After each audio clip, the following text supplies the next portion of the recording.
Hi friends, welcome to good mom. നിങ്ങൾക്ക് നിങ്ങളുടെ passion അറിയാമോ?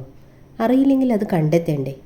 നിങ്ങളുടെ പാഷൻ സിമ്പിളായിട്ട് നിങ്ങൾക്ക് കണ്ടെത്താൻ കഴിയും. അതെങ്ങനെയെന്നാണ് ഇന്നത്തെ വീഡിയോയിൽ കൂടി ഞാൻ നിങ്ങളോട് ഷെയർ ചെയ്യുന്നത്. അപ്പോൾ നമുക്ക് വീഡിയോയിലേക്ക് കടക്കാം. ജന്മസിദ്ധമായ കഴിവുകൾ ഇല്ലാത്തവരായി ആരും തന്നെ ഉണ്ടാകില്ല. പക്ഷേ ഒട്ടുമിക്ക പേർക്കും തങ്ങളുടെ കഴിവുകൾ എന്തൊക്കെയാണെന്ന് അറിയുന്നുണ്ടാവില്ല. കാരണം അവർ അതെന്താണെന്ന് കണ്ടെത്താൻ ശ്രമിക്കുന്നില്ല. തങ്ങൾക്ക് ഇഷ്ടമില്ലാത്ത ജോലിയൊക്കെ ചെയ്ത് ആർക്കൊക്കെയോ വേണ്ടി ജീവിക്കുന്നു.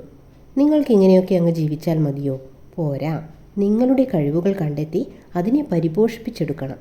അതിനെന്താണ് വേണ്ടതെന്ന് വെച്ചാൽ, നിങ്ങൾ സ്വസ്ഥമായ ഒരു സ്ഥലത്തിരുന്ന് നിങ്ങളുടെ ഓർമ്മ വെച്ച കാലം മുതലുള്ള ഇഷ്ടങ്ങളും സന്തോഷങ്ങളും സന്തോഷിക്കാനുണ്ടായ കാരണങ്ങളും ഒരു പേപ്പറിൽ എഴുതുക.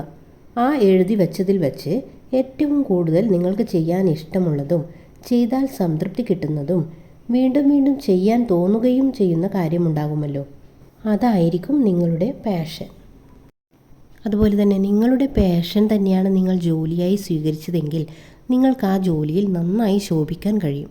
കാരണം നിങ്ങൾക്കിഷ്ടപ്പെട്ട, നിങ്ങൾ തിരഞ്ഞെടുത്ത ആ ജോലി ചെയ്യുമ്പോൾ നിങ്ങൾക്ക് ഹാർഡ് വർക്കായിട്ട് ഫീൽ ചെയ്യുകയേയില്ല. നല്ല ഇഷ്ടത്തോടെ കൂടുതൽ പ്രൊഡക്റ്റീവായി നിങ്ങൾക്ക് ജോലി ചെയ്യാൻ സാധിക്കും. അതുകൊണ്ട് നിങ്ങളുടെ പ്രവൃത്തിക്കനുസരിച്ചുള്ള ഔട്ട്പുട്ട് നിങ്ങൾക്ക് കിട്ടുകയും ചെയ്യും. നിങ്ങളുടെ അഭിരുചിക്കനുസരിച്ച് നിങ്ങൾ പ്രവർത്തിക്കുമ്പോൾ നിങ്ങൾക്ക് പോസിറ്റീവ് മൈൻഡായിരിക്കും. അത് നിങ്ങളിൽ സന്തോഷവും സമാധാനവും ആത്മവിശ്വാസവും നൽകും. അപ്പോൾ നിങ്ങൾക്ക് കൂടുതൽ പ്രൊഡക്റ്റീവ് ആകാനും സാധിക്കും. നിങ്ങൾ എത്ര വേഗത്തിലാണോ നിങ്ങളുടെ പാഷൻ കണ്ടെത്തുന്നത്, അവിടം തൊട്ട് നിങ്ങൾ വേറൊരു വ്യക്തിയായി മാറുകയാണ് ചെയ്യുന്നത്. അതായത് എപ്പോഴും ഹാപ്പിയായും ഊർജ്ജസ്വലരുമായിരിക്കും നിങ്ങൾ. അപ്പോൾ എത്രയും വേഗം നിങ്ങളുടെ പാഷൻ കണ്ടെത്തി ലൈഫ് സക്സസ് ആക്കുക. വീഡിയോ ഇഷ്ടമായെങ്കിൽ ലൈക്കും സബ്സ്ക്രൈബും ചെയ്യാൻ മറക്കല്ലേ. അപ്പോൾ നെക്സ്റ്റ് വീഡിയോയിൽ പുതിയൊരു ടോപ്പിക്കുമായി വരുന്നത് വരെ ബൈ.